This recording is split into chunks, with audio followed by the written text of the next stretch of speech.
Hi viewers, welcome to my channel Vijaya Tech and Craft Works. Beetle leaves తో tea తయారు చేయడం ఎలాగో తెలుసుకోండి. బీటల్ లీవ్స్ వీడియోలో చూస్తున్నారు. బీటల్ లీవ్స్ ఒక 4-5 తీసుకోండి. ముగ్గురికి ఒక బీటల్ లీవ్ సరిపోతుంది. ఇలా తమలపాకులు తీసుకుని శుభ్రం పరుచుకొని అందులో కావాల్సిన ఇంగ్రీడియంట్స్ తమలపాకులు,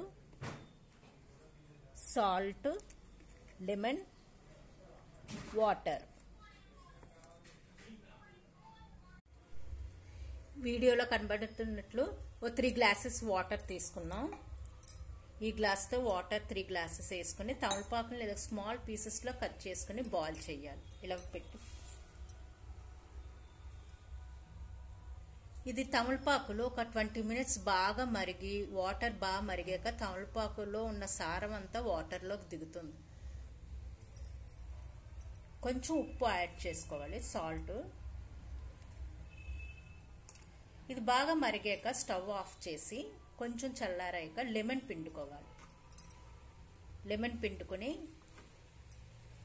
సర్వ్ చేసుకుంటే టేస్టీ తమలపాకుల టీ రెడీ అవుతుంది. హాయ్ వ్యూవర్స్, ఈ విధంగా టీ మరిగాక స్టవ్ ఆఫ్ చేసి ఒక గ్లాస్లోకి తమలపాకు కషాయం తీసుకుంటే రెడీ అవుతుంది. గ్రీన్ కలర్లో లైట్గా గ్రీన్ కలర్ కనబడుతుంది. Tamalpakul Kashayam ready. If you like this video, please subscribe to my channel. Stay tuned up to my channel for more upcoming videos. Thanks for watching this video.